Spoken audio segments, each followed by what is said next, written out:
नमस्कार। आज हम उत्तराखंड की एक बहुत ही खास मतलब अनोखी आस्था और न्याय परंपरा पर बात कर रहे हैं। गोलू देवता। हाँ, गोलू देवता, जिन्हें न्याय के देवता के रूप में पूजा जाता है। बिल्कुल। और हमारे पास जो जानकारी है वो गोलू देवता उत्तराखंड के न्याय के संरक्षक नाम के लेख से है। और ये कल्पना ही कितनी, आप सोचिए, रोमांचक है।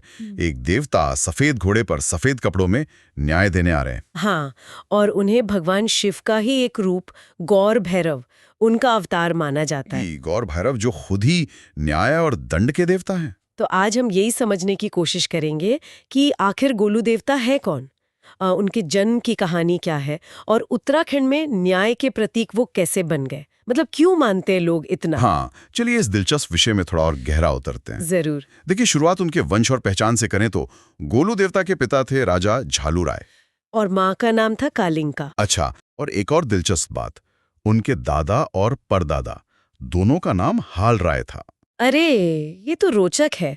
और माँ कालिंका, वो भी कोई खास थी? हाँ बिल्कुल, माँ कालिंका को हरिश्चंद्र देवजू और सेन देवजू, जो उस क्षेत्र के और भी माने हुए देवता हैं, उनकी बहन बताया जाता है।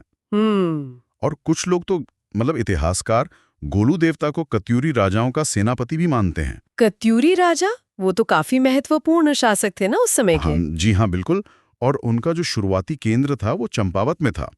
तो एक तरह से शाही और दैवीय दोनों पृष्ठभूमियां जुड़ती हैं। सही बात है। लेकिन जो जन्म कथा है ना, वो उनकी पहचान को और भी खास बना देती है। हाँ, वो कहानी क्या है? मैंने सुना है, बड़ी मशहूर है। जी, एक लोक कथा है कि एक राजा थे, शिकार पर गए हाँ। और उन्होंने तपस्या करती हुई कालिंका से विवाह कर लिया। अच्छा। फिर जब उनके बेटे गोलू का जन्म हुआ, तो राजा की जो दूसरी रानियां थीं, उन्होंने ईर्ष्या में बच्चे को नदी में बहा दिया अरे, और पालने में एक पत्थर रख दिया। ए भगवान। फिर क्या हुआ बच्चे का?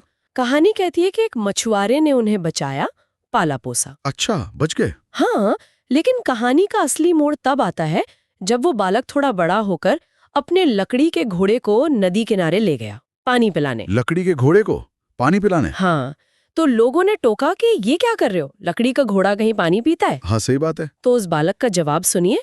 उसने कहा, अगर रानियां पत्थर को जन्म दे सकती है तो मेरा लकड़ी का घोड़ा पानी क्यों नहीं पी सकता। अरे वाह, क्या तर्क था, मतलब सीधा निशाना। बिल्कुल। और ये बात किसी तरह राजा तक पहुंच गई। राजा को सोचना पड़ा और फिर सच सामने आ गया। तो इसी घटना से शायद उनके न्यायप्रिय होने की शुरुआत हुई। हाँ, बिल्कुल यहीं से।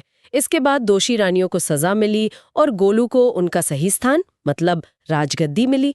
यही कहानी उनके न्याय के देवता बनने का आधार है। घंटियां बांधी जाती हैं धन्यवाद के तौर पर। आप अल्मोड़ा का चेतई मंदिर देखेंगे ना, वो तो हजारों लाखों घंटियों और चिट्ठियों से भरा पड़ा है। एक अद्भुत नजारा है वो। विश्वास की ताकत दिखती है वहां। बहुत ज्यादा। तभी तो लोग आज भी कहते हैं एक दूसरे को कि भाई सच्चाई से काम करो, गोलजी देख रहे हैं। सही बात है। अच्छा, इनकी पूजा विधि में भी कुछ खास है क्या? हाँ है। पूजा अक्सर 3 या 9 दिन तक चलती है। भोग में भी सात्विक चीजें होती हैं, घी, दही, हलवा, पूरी, पकौड़ी। और भेंट में ज्यादातर सफेद चीजें चढ़ती हैं, जैसे सफेद पगड़ी, सफेद शॉल, सफेद कपड़े। शायद उनके सफेद घोड़े और वस्त्रों का प्रतीक है ये। अच्छा, और कहीं कहीं उन्हें गोरेल देवता भी कहते हैं। हाँ, चमोली की तरफ उन्हें कोरेल देवता के नाम से भी जाना जाता है। आपने चेतई मंदिर बताया अल्मोड़ा का, और कौन से मुख्य मंदिर हैं? चितई तो बहुत प्रसिद्ध है ही। उसके अलावा नैनीताल के पास घोड़ाखाल मंदिर है, वो भी बहुत माना हुआ है।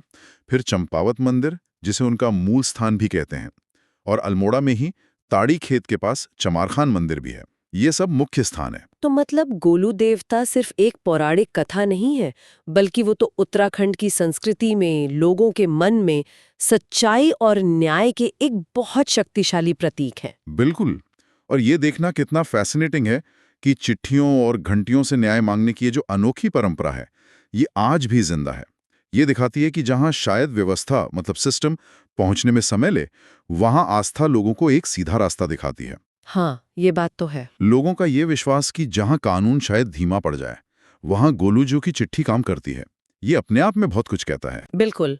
और ये हमें सोचने पर मजबूर करता है कि आज के आधुनिक समय में जहां हमारे पास पूरी कानूनी व्यवस्था है, कोर्ट कचहरी है, उसके साथ साथ आस्था पर आधारित ये न्याय प्रणाली कैसे चल रही है और स्थानीय लोगों के लिए इसका क्या महत्व है, ये एक गहरा सवाल छोड़ जाता है। जय गोलजू महाराज की।